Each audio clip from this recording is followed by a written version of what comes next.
Hey guys, it's Ellie. Welcome back to Bite-Sized Book of Mormon. I'm glad to have you with me. So if you've never been here before, this is just a podcast where we read through one chapter of the Book of Mormon each episode, and I give a little bit of context, a little bit of insight, a little bit of good times, so stick around. So if you remember last episode, we read Jacob chapter 4, in which Jacob kind of talks about the record, and God, and the atonement, and the resurrection, and eternal life. So many good things. So go back, listen to that episode if you haven't already. It's a very, very good chapter. I loved it. But now...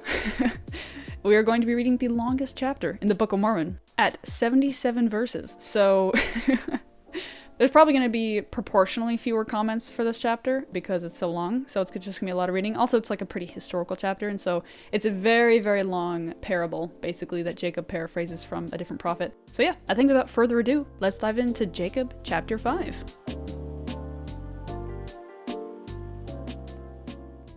Behold, my brethren, do ye not remember to have read the words of the prophet Zenos, which he spake unto the house of Israel, saying, Hearken, O ye house of Israel, and hear the words of me, a prophet of the Lord.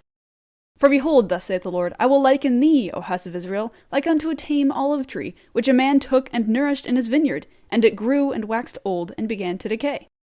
And it came to pass that the master of the vineyard went forth, and he saw that his olive tree began to decay, and he said, I will prune it, and dig about it, and nourish it, that perhaps it may shoot forth young and tender branches, and it perish not. And it came to pass that he pruned it, and digged about it, and nourished it according to his word.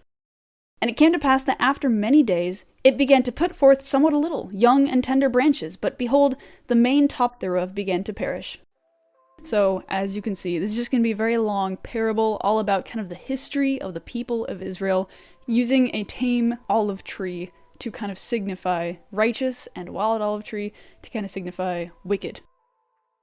And it came to pass that the master of the vineyard saw it, and he said unto his servant, It grieveth me that I should lose this tree, wherefore go and pluck the branches of a wild olive tree, and bring them hither unto me, and we will pluck off those main branches which are beginning to wither away, and we will cast them into the fire, that they may be burned. And behold, saith the Lord of the vineyard, I take away many of these young and tender branches, and I will graft them whithersoever I will. And it mattereth not that if it so be that the root of this tree will perish, I may preserve the fruit thereof unto myself, wherefore I will take these young and tender branches, and I will graft them whithersoever I will. Take thou the branches of the wild olive tree, and graft them in the stead thereof, and these which I have plucked off I will cast into the fire and burn them, that they may not cumber the ground of my vineyard. And it came to pass that the servant of the Lord of the vineyard did according to the word of the Lord of the vineyard, and grafted in the branches of the wild olive tree. This feels like I'm reading you a story, like a little child's story. Because a lot of kids' books are, parables, or they have some moral, and this is obviously the same, but it kind of reads a little bit more like a narrative. So yeah, snuggle up, find a snack, I guess. And the Lord of the vineyard caused that it should be digged about, and pruned, and nourished, saying unto his servant, It grieveth me that I should lose this tree, wherefore, that perhaps I might preserve the roots thereof, that they may perish not, that I might preserve them unto myself, I have done this thing. Wherefore go thy way, watch the tree, and nourish it, according to my words. And these will I place in the nethermost part of my vineyard, whithersoever I will, it mattereth not unto thee, and I do it that I may preserve unto myself the natural branches of the tree, and also that I may lay up fruit thereof against the season unto myself, for it grieveth me that I should lose this tree and the fruit thereof. And it came to pass that the Lord of the vineyard went his way, and hid the natural branches of the tame olive tree in the nethermost parts of the vineyard, some in one and some in another, according to his will and pleasure. And it came to pass that a long time passed away, and the Lord of the vineyard said unto his servant, Come, let us go down into the vineyard, that we may labor in the vineyard. And it came to pass that the Lord of the vineyard and also the servant went down into the vineyard to labor. And it came to pass that the servant said unto his master, Behold, look there, behold the tree. And it came to pass that the Lord of the vineyard looked, and beheld the tree in which the wild olive branches had been grafted, and it had sprung forth and begun to bear fruit. And he beheld that it was good, and the fruit thereof was like unto the natural fruit. And he said unto the servant, Behold, the branches of the wild tree have taken hold of the moisture of the root thereof, that the root thereof hath brought forth much strength. And because of the much strength of the root thereof, the wild branches have brought forth tame fruit. Now if we had not grafted in these branches, the tree thereof would have perished. And now behold, I shall lay up much fruit, which the tree thereof hath brought forth, and the fruit thereof I shall lay up against the season, unto mine own self. And it came to pass that the Lord of the vineyard said unto the servant, Come, let us go to the nethermost part of the vineyard, and behold if the natural branches of the tree have not brought forth much fruit also, that I may lay up of the fruit thereof against the season unto mine own self. And it came to pass that they went forth whither the master had hid the natural branches of the tree, and he said unto the servant, Behold these. And he beheld the first, that it had brought forth much fruit, and he beheld also that it was good. And he said unto the servant, Take of the fruit thereof, and lay it up against the season, that I may preserve it unto mine own self. For behold, said he, This long time have I nourished it, and it hath brought forth much fruit. And it came to pass that the servant said unto his master, How comest thou hither to plant this tree, or this branch of the tree?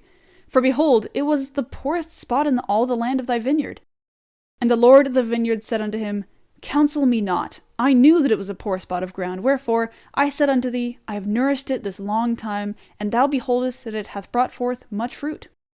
It's very cool how the Lord of the vineyard, aka God, planted the tame branches of the olive tree, aka the Israelites, in some poor ground, in some bad places, and yet he knew that they would flourish. He knew that they would bring forth quote-unquote tame fruit, even in those areas of difficulty, even in areas that are quote-unquote poor. And I think that's pretty cool, because at this point, I think the Lord of the Vineyard has a lot of trust in the tame olive tree, because he's willing to risk the tame fruits and put them amongst a bunch of wild olives, because he knows that they will prevail, basically, which is pretty cool. And it came to pass that the Lord of the Vineyard said unto his servant, Look hither, behold, I have planted another branch of the tree also, and thou knowest that this spot of ground was poorer than the first. But behold the tree, I have nourished it this long time, and it hath brought forth much fruit. Therefore gather it, and lay it up against the season, that I may preserve it unto mine own self. And it came to pass that the Lord of the vineyard said again unto his servant, Look hither, and behold another branch also, which I have planted. Behold, that which I have nourished it also, and it hath brought forth fruit. And he said unto the servant, Look hither, and behold the last. Behold, this have I planted in a good spot of ground, and I have nourished it this long time, and only a part of the tree hath brought forth tame fruit, and the other part of the tree hath brought forth wild fruit. Behold, I have nourished this tree like unto the others. And it came to pass that the Lord of the vineyard said unto the servant, Pluck off the branches that have not brought forth good fruit, and cast them into the fire. But behold, the servant said unto him, Let us prune it, and dig about it, and nourish it a little longer, that perhaps it may bring forth good fruit unto the tree, that thou canst lay it up against the season. And it came to pass that the Lord of the vineyard and the servant of the Lord of the vineyard did nourish all the fruit of the vineyard. So this is something that's going to happen a few times in this chapter. In verse 27, the servant of the Lord of the vineyard says, Let us nourish it a little longer. Because Lord of the vineyard is like, well, this didn't bring forth tame fruit. I nourished it, so let's pluck it, and so we can try again over again. And the servants, which are the prophets, are basically like, no, wait a little bit longer. Let's work on it a little bit more. Let's try a little harder. Let's nourish it some more. And see if it can't bring forth tame fruit. Like, we shall see, you know? They're basically giving second chances to these people, which is pretty cool. And also, I want to mention something. I love how the Lord of the Vineyard uses the word nourish. Like, I've been nourishing these trees just the same as the other trees, and yet it brought forth wild fruit. I just love that verb nourish, because that's kind of what God does to us. He nourishes us, whether it be through his spirit directly or through other people that are following his spirit and are also servants of him. I don't know, I just like the word nourish because that's what God does. And it came to pass that a long time had passed away, and the Lord of the vineyard said unto his servant, Come, let us go down into the vineyard, that we may labor again in the vineyard. For behold, the time draweth near, and the end soon cometh, wherefore I must lay up fruit against the season unto mine own self. And it came to pass that the Lord of the vineyard and the servant went down into the vineyard, and they came to the tree whose natural branches had been broken off, and the wild branches had been grafted in, and behold, all sorts of fruit did cumber the tree. And it came to pass that the Lord of the vineyard did taste of the fruit, every sort according to its number. And the Lord of the vineyard said, Behold, this long time have we nourished this tree, and I have laid up unto myself against the season much fruit. But behold, this time it hath brought forth much fruit, and there is none of it which is good. And behold, there are all kinds of bad fruit, and it profiteth me nothing, notwithstanding all our labor. And now it grieveth me that I should lose this tree. And the Lord of the vineyard said unto the servant, What shall we do unto the tree, that I may preserve again good fruit thereof unto mine own self? And the servant said unto his master, Behold, because thou didst graft in the branches of the wild olive tree, they have nourished the roots, that they are alive, and they have not perished, and wherefore thou beholdest that they are yet good. And it came to pass that the Lord of the vineyard said unto his servant, The tree profiteth me nothing, and the roots thereof profiteth me nothing, so long as it shall bring forth evil fruit. Nevertheless, I know that the roots are good, and for mine own purpose I have preserved them, and because of their much strength they have hitherto brought forth from the wild branches good fruit. But behold, the wild branches have grown, and have overrun the roots thereof. And because that the wild branches have overcome the roots thereof, it hath brought forth much evil fruit. And because that it hath brought forth so much evil fruit, thou beholdest that it beginneth to perish, and it will soon become ripened, that it may be cast into the fire, except we should do something for it to preserve it. I like this back and forth that kind of happens between the servant and the Lord here, because I'm pretty sure this is referring to the original tree, where it was originally all tame, and then the top of it started to die, and so they grafted in a bunch of wild branches to keep it alive. So this is basically, I think, the main tree, like kind of Jerusalem, probably the main heart of the people of Israel. And I love this back and forth, because the Lord is basically like, servant, what more can I do to fix this tree? Like, I really am sad that I'm losing this tree. What more can I do? And the servant is like, well, the roots aren't dead. You've done all this work and it's not all in vain because the tree is still alive. Otherwise it would have been dead, which is a very optimistic take, I will say. And then the Lord of the Vineyard gives all of his reasons why he's in a difficult spot, because he's like, well, I've nourished this tree. I've made it so that the roots can survive. And so, yes, this tree is still alive for my own purposes, but the evil branches have overcome the rest of the tree. It's kind of taking everything over. And so now what, you know? Like, this tree is useless to me. Even though it's alive, it's useless to me. And so I like kind of this reasoning, because you don't usually get this level of reasoning and logic from God, because he doesn't usually sit you down and explain to you every reason why he's doing something. And so it's kind of cool to hear this. I mean, obviously it's not from the mouth of God, it's from a prophet, but still it's pretty cool to hear this, you know? It makes all of his actions seem to make a lot more sense. Again, that reasoning and logic is not something we usually get. We usually just trust in God, which is a very valuable thing to work on, is trusting him. But, you know, it's cool to hear a little bit of what goes into it, you know? And it came to pass that the Lord of the vineyard said unto his servant, let us go down into the nethermost parts of the vineyard, and behold if the natural branches have also brought forth evil fruit. And it came to pass that they went down into the nethermost parts of the vineyard, and it came to pass that they beheld that the fruit of the natural branches had become corrupt also, yea, the first and the second and also the last, and they had all become corrupt. And the wild fruit of the last had overcome that part of the tree which brought forth good fruit, even that the branch had withered away and died. And it came to pass that the Lord of the vineyard wept, and said unto the servant, what could I have done more for my vineyard? Behold, I knew that all the fruit of the vineyard, save it were these, had become corrupted. And now these, which have once brought forth good fruit, have also become corrupted. And all the trees of my vineyard are good for nothing, save it be to be hewn down and cast into the fire. And behold this last, whose branch had withered away, I did plant in a good spot of ground, yea, even that which was choice unto me above all other parts of the land of my vineyard. And thou beheldest that I also cut down that which cumbered this spot of ground, that I might plant this tree in the stead thereof. And thou beheldest that a part thereof brought forth good fruit, and a part thereof brought forth wild fruit. And because I plucked not the branches thereof and cast them into the fire, behold, they have overcome the good branch, that it hath withered away.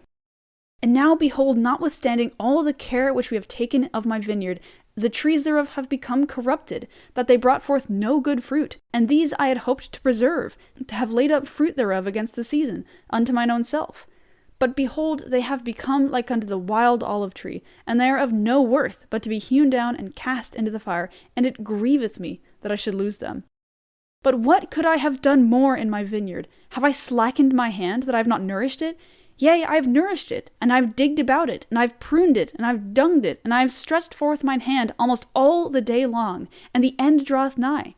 And it grieveth me that I should hew down all the trees of my vineyard, and cast them into the fire, that they should be burned. Who is it that hath corrupted my vineyard? My favorite part of this chapter, without a doubt, is the question that the Lord of the Vineyard keeps asking when things don't go the way that he hopes them to. He says, what could I have done more in my vineyard? He's like, I have done all these things. I've checked all the boxes. I've taken as best care of it as I possibly could. I've given it the highest chances. And yet, they still become corrupted. What could I have done more? And I really love that point of view, because sometimes it seems like God gives us nothing. Sometimes it seems like he's abandoning us. But in reality, he's nourishing us as much as he can. And it is up to us to receive that nourishing and to see him and to feel his spirit. And again, receive that nourishing. And he is doing the utmost that he can. And because he is bound by basically our faithfulness, it's hard a lot of the times for him to do everything that he wants to help us. And I just love how he grieves the loss of his quote-unquote tame fruits. I just love how he weeps and how he mourns and how he cares so much. And it's so cool. And it came to pass that the servant said unto his master, Is it not the loftiness of thy vineyard? Have not the branches thereof overcome the roots which are good? And because the branches have overcome the roots thereof, behold, they grew faster than the strength of the roots, taking strength unto themselves. Behold, I say, is not this the cause that the trees of thy vineyard have become corrupted? And it came to pass that the Lord of the vineyard said unto the servant, Let us go to, and hew down the trees of the vineyard, and cast them into the fire, that they shall not cumber the ground of my vineyard. For I have done all. What could I have done more for my vineyard? But behold, the servant said unto the Lord of the vineyard, Spare it a little longer. And the Lord said, Yea, I will spare it a little longer, for it grieveth me that I should lose the trees of my vineyard. Wherefore let us take of the branches of these which I have planted in the nethermost parts of my vineyard, and let us graft them into the tree from whence they came. And let us pluck from the tree those branches whose fruit is most bitter, and graft in the natural branches of the tree in the stead thereof. And this will I do that the tree may not perish, that perhaps I may preserve unto myself the roots thereof for mine own purpose. And behold, the roots of the natural branches of the tree which I planted whithersoever I would are yet alive. Wherefore that I may preserve them also for mine own purpose, I will take the branches of this tree, and I will graft them in unto them. Yea, I will graft in unto them the branches of their mother tree, that I may preserve the roots also unto mine own self, that when they shall be sufficiently strong, perhaps they may bring forth good fruit unto me, and I may yet have glory in the fruit of my vineyard. So this section, I think, is the gathering of Israel? ? Again, this is, my interpretation. But basically, in the beginning of the chapter, there is this tree that is, good and healthy and tame, and it starts to die, and so he takes some of the good branches and kind of spreads them out a little bit, which I think is the scattering of Israel, and then kind of transplants in some wild branches into the tree to kind of keep it alive. And now, after that all failed and everything got corrupted and bad things happened, he's like, okay, we're going to try one more thing. We're going to take all those branches that we spread out before, and we're going to put them all back on their native tree, and hopefully that will work, and hopefully that will bring forth tame fruit. So yeah, I think that is the scattering and the gathering of Israel, but that is my interpretation. I'm pretty sure it's true, because I don't know how many ways you can interpret this chapter. So yeah, this is a pretty cool way of teaching this history, teaching this prophecy in a very understandable way, I think. I mean, it is a 77-verse chapter, and there's a lot of vineyard and olive trees and tame and wild, but I think if you sit down and you pay attention to exactly what is happening, then I think you can learn a lot. And I think, yeah, it's a pretty cool chapter, which, I mean, it's a cool chapter. It's in the Book of Mormon, but, still. And it came to pass that they took from the natural tree which had become wild, and grafted in unto the natural trees, which also had become wild. And they also took of the natural trees which had become wild, and grafted it into their mother tree. And the Lord of the vineyard said unto the servant, Pluck not the wild branches from the trees, save it be those which are most bitter, and in them ye shall graft according to that which I have said. And we will nourish again the trees of the vineyard, and we will trim up the branches thereof, and we will pluck from the trees those branches which are ripened, that must perish, and cast them into the fire. And this I do, that perhaps the roots thereof may take strength because of their goodness, and because of the change of the branches, that the good may overcome the evil. And because that I have preserved the natural branches and the roots thereof, and I have grafted in the natural branches again into their mother tree, and have preserved the roots of their mother tree, that perhaps the trees of my vineyard may bring forth again good fruit, and I may have joy again in the fruit of my vineyard, and perhaps that I may rejoice exceedingly, that I have preserved the roots and the branches of the first fruit. Wherefore go to, and call servants, that we may labor diligently with our might in the vineyard, that we may prepare the way, that I may bring forth again the natural fruit, which natural fruit is good, and the most precious above all other fruit. Wherefore let us go to, and labor with our might this last time, for behold, the end draweth nigh, and this is for the last time that I shall prune my vineyard. I think it's pretty cool how the Lord of the Vineyard sometimes refers to the tame olives as the natural branches, as if like the natural order of things is for the fruits of the olive trees to be tame, and therefore that is the implication that the natural order of things is for people to be righteous, which I think is pretty cool. It's one of those small details that I think is neat. Graft in the branches, begin at the last that they may be first, and that the first may be last, and dig about the trees, both old and young, the first and the last and the first, that all may be nourished once again for the last time. Wherefore dig about them, and prune them, and dung them once more for the last time, for the end draweth nigh. And if it so be that these last grafts shall grow, and bring forth the natural fruit, then shall ye prepare the way for them, that they may grow. And as they begin to grow, ye shall clear away the branches which bring forth bitter fruit, according to the strength of the good and the size thereof. And ye shall not clear away the bad thereof all at once, lest the roots thereof should be too strong for the graft, and the graft thereof shall perish, and I lose the trees of my vineyard. For it grieveth me that I should lose the trees of my vineyard, wherefore ye shall clear away the bad, according as the good shall grow, that the root and the top may be equal in strength, until the good shall overcome the bad, and the bad be hewn down and cast into the fire, that they cumber not the ground of my vineyard. And thus will I sweep away the bad out of my vineyard. And the branches of the natural tree will I graft in again unto the natural tree. And the branches of the natural tree will I graft into the natural branches of the tree, and thus will I bring them together again, that they shall bring forth a natural fruit, and they shall be one. And the bad shall be cast away, yea, even out of all the land of my vineyard. For behold, only this once will I prune my vineyard. And it came to pass that the Lord of the vineyard sent his servant, and the servant went and did as the Lord commanded him, and brought other servants, and they were few. And the Lord of the vineyard said unto them, Go to, and labor in the vineyard with your might, and behold, this is the last time that I shall nourish my vineyard, for the end is nigh at hand, and the season speedily cometh. And if ye labor with your might with me, ye shall have joy in the fruit which I shall lay up unto myself against the time which will soon come. And it came to pass that the servants did go and labor with their mights, and the Lord of the vineyard labored also with them, and they did obey the commandments of the Lord of the vineyard in all things. And there began to be the natural fruit again in the vineyard, and the natural branches began to grow and thrive exceedingly, and the wild branches began to be plucked off and to be cast away, and they did keep the root and the top thereof equal, according to the strength thereof.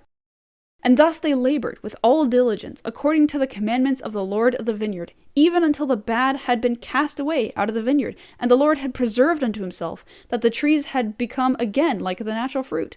And they became like unto one body, and the fruits were equal. And the Lord of the vineyard had preserved unto himself the natural fruit, which was most precious unto him from the beginning.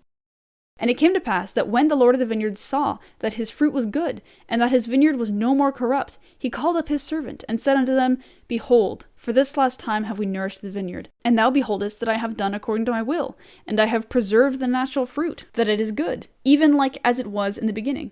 And blessed art thou, for because ye have been diligent in laboring with me in my vineyard, and have kept my commandments, and have brought unto me again the natural fruit, that my vineyard is no more corrupted, and the bad is cast away, behold, ye shall have joy with me because of the fruit of my vineyard.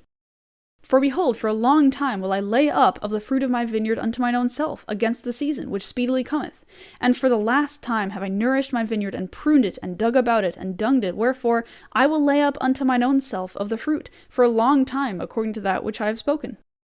And when the time cometh that evil fruit shall again come into my vineyard, then will I cause the good and the bad to be gathered, and the good will I preserve unto myself, and the bad will I cast away into its own place. And then cometh the season and the end, and my vineyard will I cause to be burned with fire. The end. I hope you enjoyed that story. That is a very, very good chapter, obviously. And it teaches a lot about how God works, like how he functions. And I think that when a lot of people think about religion, especially those that aren't religious, they get angry that such bad things happen in the world, because they're like, well, God has allowed this. Like, God, if God can do anything, why can't God make this way? Or why can't he change this person? Or why can't he, change my circumstances? God can only do so much because God gave us agency. If we didn't have agency, then yes, God could literally do anything he wanted. But we have agency, and we are the human factor. Like, we are unpredictable. Like, God can try his best. He can teach us. He can nourish us. But in the end, it is our choice to be quote-unquote tame fruit. And I think that this parable does a really good job at showing the work that God does to save us, and yet also showing the fact that it is ultimately out of his hands. Because he tries so hard to nourish us. Not only him, but also, his servants, the prophets, and Jesus, and whoever. They all try so hard to nourish and to bring forth good fruit and to help those who are righteous, and yet it doesn't always work out. And I like how it balances, like, the work that God puts in and the changes that he can make with the human factor, with the fact that it's ultimately kind of our agency that decides whether or not we will be wicked or righteous. And I really like that balancing act that this parable kind of portrays. It's very cool. I also kind of like how the prophets, aka the servants of the vineyard, are kind of almost in dialogue with God. Like, God asks them, like, what more could I have done? Like, what should I do here? Like, God kind of talks to them, and they kind of, in some places, advise him a little bit. Like, not in a way of like, you should do this, but in like, well, this is what is happening. This is, how it is. This is what you've done in the past. And I think that, maybe we do this, or maybe we spare them a little bit longer, or we try this, and so I think that it's cool, the fact that they kind of work together to bring about righteousness. I really like that teamwork that they have. And obviously, like, still, he's Lord of the Vineyard. He has the final say. He knows better than the servants do. But I still think it's cool how, they have that dialogue going. And God sometimes asks, what is it that I have not done? Like, what more can I do? What should be done here? I think that's pretty cool. So yeah, that was a very good chapter. Obviously, it was pretty long. I'm going to go drink some water now. But I really enjoyed it. So the standout verse for this chapter is going to be pretty predictable. It's verse 41, which says, "And it came to pass that the Lord of the vineyard wept and said unto the servant, What could I have done more for my vineyard?" So I already kind of talked about this earlier, but I just love how, this is, I think, Zenos that Jacob's paraphrasing. I really love how Zenos portrays the character of God. He doesn't portray him as like some unfeeling lord who just controls this vineyard and plucks away the bad and keeps the good. There's emotion, and there's work, and there's weeping, and there's grieving, and I really love it. And once again, that question that I mentioned earlier, what could I have done more? I really love that, because not only does it show how much God cares, but it also shows the work that he puts in, and the fact that he doesn't want to have to pluck any branches or let them go to waste or let them burn in the fire. He doesn't want to have to do that, but sometimes he has to for the good of the rest of the branches. And so once again, that is another aspect of this parable that is really good, that it portrays that balancing act. Like, sometimes God has to make difficult decisions of, plucking and burning branches that are evil and bad and influencing other branches in order to let the other ones survive. I don't know, I just think it's really cool how it portrays the work that God does. Again, I can only repeat myself so many times. But anyways, that was a very good chapter, and I'm glad that you were there to read it with me. So yeah, I think that's it. Once again, I'm glad to have you around, and I'm just going to go over quickly the links that we have down in the show notes, as per usual. So the first 3 are just 3 different web versions of the Book of Mormon. One of them is just on the web. The other 2 are app downloads. So if you don't have your own version of the Book of Mormon, whether physical or digital, go ahead and click those so you can read along for yourself, because it is a good thing to do. There's also a link labeled Let Me Know You Learned. So that is a place where you can send me messages, send me feedback, nerd out about Book of Mormon things, and just, access me there. There's also just a quick support the show link, so if you want to shoot me a few bucks, you can. And also, the final link, we are now on YouTube. So if you want to listen to the podcast on YouTube, if you prefer that platform, if it's easier for you, go ahead. You can find that link down in the show notes, so you can subscribe there. So I appreciate you being with me once again. And yeah, I'll talk to you later. Bye.